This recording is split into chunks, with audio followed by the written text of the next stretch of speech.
ഈ ഒരു weighing machine കണ്ടോ, ഇതിനകത്ത് ബാർകോഡ് ലേബിൾ പ്രിൻ്റ് ചെയ്യാനുള്ള യാതൊരു ഓപ്ഷനും ഇല്ല. സാധാരണ ഒരു വെയിങ് മെഷീനാണ്. എന്നാൽ നമുക്ക് ബാർകോഡ് പ്രിൻ്റ് ചെയ്യാം. യെസ്, ഇത് കണ്ടില്ലേ, വളരെ കൃത്യമായിട്ട് പ്രൊഡക്റ്റിൻ്റെ പേരുണ്ട്, അതിൻ്റെ MRP പ്രൈസുണ്ട്, വെയിറ്റ് ഇവിടെയുണ്ട്, വെയിറ്റിനനുസരിച്ചുള്ള പ്രൈസും വന്നു. എങ്ങനെ? അപ്പോൾ വളരെ സിമ്പിളാണ്. ഈ ഒരു വെയിങ് മെഷീൻ ഡയറക്റ്റ്ലി നമ്മൾ USB കേബിൾ വെച്ചിട്ട് കമ്പ്യൂട്ടറിലേക്ക് കണക്ട് ചെയ്തിരിക്കുകയാണ്. ഇനി കമ്പ്യൂട്ടറിൽ ഏതാണ് സോഫ്റ്റ്വെയർ?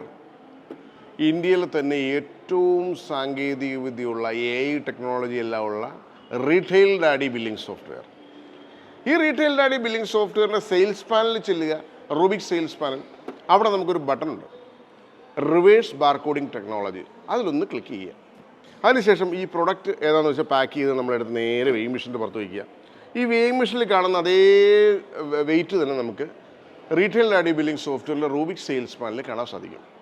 ഇനി നമ്മൾ ആ ടൊമാറ്റോ ആണെങ്കിൽ ടൊമാറ്റോയിലൊന്ന് ടച്ച് ചെയ്ത് കൊടുക്കുക, അതിൻ്റെ പിക്ചർ അവിടെ വരും. അപ്പോൾ ഓട്ടോമാറ്റിക്കായിട്ട് ബാർകോഡ് ലേബിൾ പുറത്തേക്ക് വരും, നമുക്കവിടെ കാണാൻ സാധിക്കും. ഇനി നമുക്ക് അതിൻ്റെ എക്സ്പയറി ഡേറ്റ് ഇതിലിപ്പോൾ നമുക്ക് കാണാൻ സാധിക്കും. നോക്കി, പ്രൊഡക്റ്റിൻ്റെ പേരുണ്ട്, അതിൻ്റെ MRP പ്രൈസുണ്ട്, അതിൻ്റെ വെയിറ്റിനനുസരിച്ചുള്ള പ്രൈസും കാര്യങ്ങളെല്ലാം വന്ന് താഴത്തെ ഡേറ്റ് വന്നു. ഈ ഡേറ്റ് നമുക്കൊരു 5 ദിവസത്തേക്ക് മാറ്റിയിടണമെന്നുണ്ടെങ്കിൽ അതിനും ഓപ്ഷനുണ്ട്. ഈ റൂബിക് സെയിൽസ് പാനലിൽ തന്നെ ഇതിന് തൊട്ട് താഴത്തെ സൈഡിലായിട്ട് നമുക്ക് കാണാൻ പറ്റും 5 എന്നുള്ള 4-5 ദിവസത്തേക്ക് എക്സ്റ്റെൻഡ് ചെയ്ത് നമുക്ക് ഡേറ്റ് ഇടാം. ഡേറ്റ് ഇട്ടിട്ട് ശേഷം ഇന്നത്തെ ഡേറ്റ് നോക്കി, ഇന്ന് 9-ാം തീയതിയാണ്. നമ്മൾ 5 ദിവസം ഇട്ട് കഴിഞ്ഞാൽ ഓട്ടോമാറ്റിക്കായിട്ട് 14-ാം തീയതി വന്നു. അത് നമുക്ക് പ്രിൻ്റ് ചെയ്യാം, നേരെ നമ്മുടെ പ്രോഡക്റ്റിൽ ഒട്ടിക്കാം. അതുപോലെ തന്നെ നമുക്ക് വേറെ പ്രോഡക്റ്റുകളുണ്ടെങ്കിൽ എല്ലാത്തിലും ഇതുപോലെ തന്നെ ഒട്ടിക്കാം.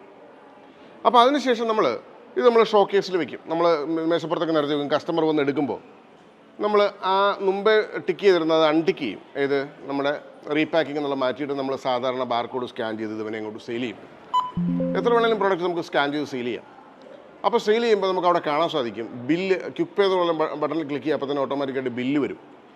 ബില്ല് വന്നു കഴിയുമ്പോൾ അവിടെ നമുക്ക് കാണാൻ സാധിക്കും 1 കിലോയുടെ വെയിറ്റ്, ഇതിൻ്റെ തൂക്കം എത്രയാണ്, 1 കിലോയുടെ പ്രൈസ്, ഇതിൻ്റെ തൂക്കം എത്രയാണ്, തൂക്കത്തിനനുസരിച്ചുള്ള വില എത്രയാണ്, കൃത്യമായിട്ട് നമുക്ക് കിട്ടും. ബില്ല് നേരെ പ്രിൻ്റ് എടുക്കുക, കസ്റ്റമർ കൊടുക്കുക, പൈസ മേടിക്കുക. ഇതാണ് വളരെ സിമ്പിൾ. ഈസി ആയിട്ട് നമ്മുടെ ബിസിനസ് മുമ്പോട്ട് പോകും. വളരെ ചുരുങ്ങിയ ചിലവിൽ നമുക്കൊരു സാധാരണ വെയിങ് മെഷീൻ വെച്ചിട്ട് ഹാൻഡിൽ ചെയ്യുകയും ചെയ്യാം. ബാർകോഡ് പ്രിൻ്ററും ബിൽ പ്രിൻ്ററും എല്ലാം ഏതായാലും നമുക്ക് മസ്റ്റായിട്ട് വേണം. അപ്പോൾ ആ ഒരു ബഡ്ജറ്റിൽ തന്നെ നമുക്ക് ഇതും ചെറിയ ബഡ്ജറ്റിൽ തന്നെ കാര്യങ്ങൾ നടത്തിക്കൊണ്ട് പോകാം. അതാണ് റീറ്റെയിൽ ഡാഡി.